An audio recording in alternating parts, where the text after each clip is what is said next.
ચલો મિત્રો, ખાલી સંબંધ અને સાર્વત્રિક સંબંધ આપણે જોયા પછી હવે મહત્વના ત્રણ સંબંધોની વાત કરીએ અને એ જે મહત્વના ત્રણ સંબંધો જે છે એના ઉપર આપણે એક્ઝામ્પલ તૈયાર કરવાનું છે. તો આપણા ત્રણ સંબંધો જે છે એમાં પહેલાનું નામ છે સ્વવાચક. નંબર 1 સ્વવાચક. સ્વવાચકની વ્યાખ્યા શું છે? જો S એ ગણ A પરનો સંબંધ હોય, S એ ગણ A પરનો સંબંધ હોય તો A belongs to S, every A belongs to capital A. તો S એ સ્વવાચક સંબંધ છે. S એ ગણ A પરનો સંબંધ હોય અથવા તેવું પણ કહી શકાય કે S એ ગણ A પરનો સંબંધ છે. હોય ની જગ્યાએ તમે છે પણ લખી શકો છો. અને A belongs to S, every A belongs to capital A, તો S એ સ્વવાચક સંબંધ છે. હું સમજાવું છું આને વ્યવસ્થિત ડિટેલમાં. પહેલા એની મૂળ ડેફિનેશન જોઈ લઈએ. નંબર 2 સંમિત સંબંધ. સ્વવાચક પછી આવશે સંમિત સંબંધ. સંમિતની અંદર જો S એ ગણ A પરનો સંબંધ છે અને AB belongs to S implies BA belongs to S, તો S એ સંમિત સંબંધ છે. અને ત્રીજો સંબંધ છે આપણો નંબર 3 પારંપરિક. પારંપરિક સંબંધ એટલે એની વ્યાખ્યા જોઈ લઈએ આપણે. જો S એ ગણ A પરનો સંબંધ છે અને AB belongs to S અને BC belongs to S implies AC belongs to S, તો S એ પારંપરિક સંબંધ છે. તો આ ત્રણ સંબંધો ઉપર આ આપણા ચેપ્ટર 1.1 નો આધાર છે. કેવી રીતે? ફરી એકવાર સ્વવાચક, સંમિત, પારંપરિક. પણ તમને આ બધા સંબંધો ક્યારે સમજાશે ખબર છે? આપણે એક એક્ઝામ્પલ લઈશું ને ત્યારે. પણ એ પહેલા હું એક વસ્તુ બતાવું કે અગાઉ આપણે જે વાત કરી સંબંધની કે S સંબંધ હંમેશા કોઈ એક ગણ પર આધારિત હોય છે. ધારો કે S એ ગણ પર યાની કે ગણ A પર વ્યાખ્યાયિત છે. ધારો કે S એ ગણ A પર વ્યાખ્યાયિત છે. ગણના સભ્યો આપણે લઈ લઈએ 1 2 and 3. તો ગણ A માટે S ઉપગણ A ક્રોસ A પ્રાપ્ત થશે. હવે હું A ક્રોસ A ના સભ્યો હું અહીંયા દર્શાવું છું. પહેલો સભ્ય છે 1 1 1 2 1 3 2 1 2 2 2 3 3 1 3 2 3 3.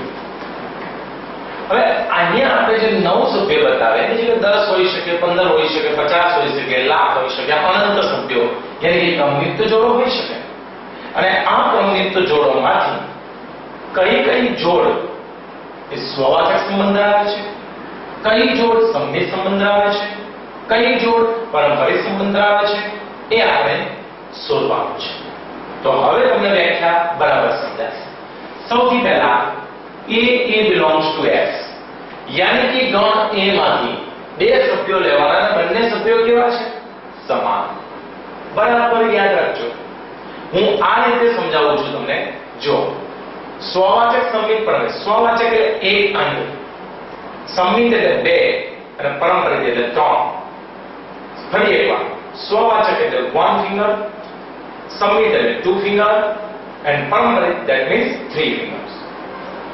One finger means એ ઘટક, જે ઘટક ની વાત કરવામાં આવે છે x તરીકે, એ જ ઘટક y તરીકે.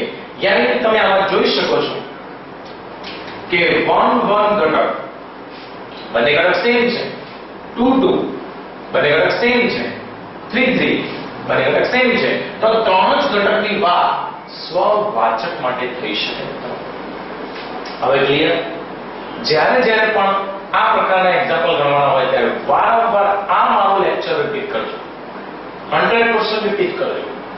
બધા જ પ્રશ્નોના જવાબ તમને આ 9 સભ્ય પરથી મળી રહેશે. ઓકે, નેક્સ્ટ સંમિતની વાત કરીએ. સંમિતમાં જુઓ, બે ઘટકો A અને B અહીંયા સમાન ઘટકો હતા, બે આંગળી, બે ઘટકો અલગ અલગ A અને B.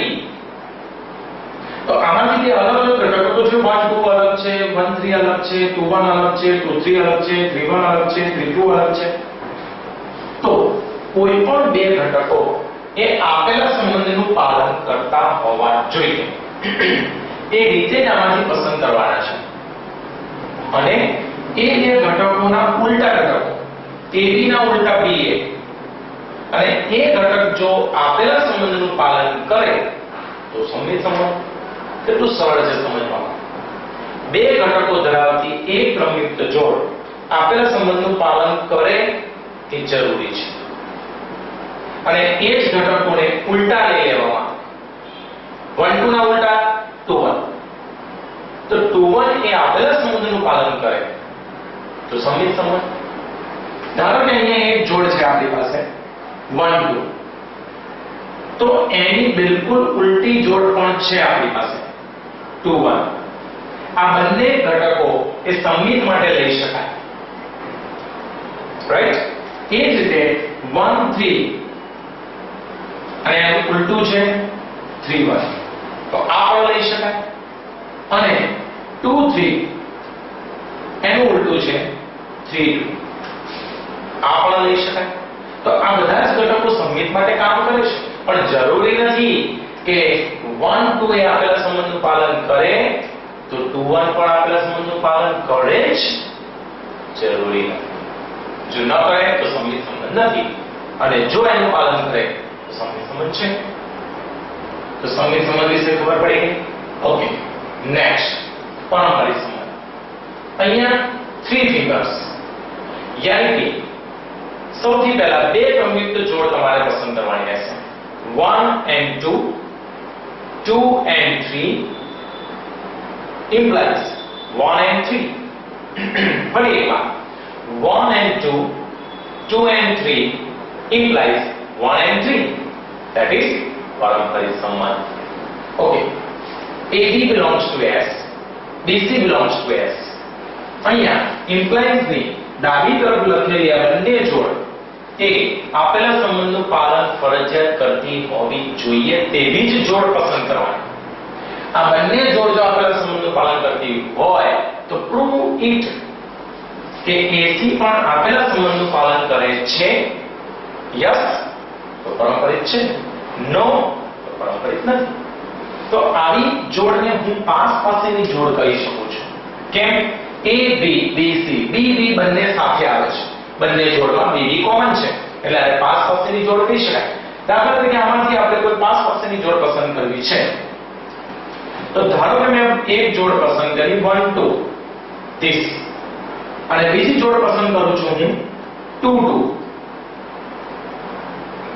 implies આ જે 2 2 જે છે એ તો કોમન થઈ ગયા ફેક્ટર 1 2. જો આ 1 2 આપેલા સંબંધનું પાલન કરે તો સંબંધ પારંપરિક છે. તો આની પાસ પાસેની જોડવામાંથી મળી રહેશે. તમે જોઈ શકો છો 2 3 3 3 અથવા 2 3 3 2.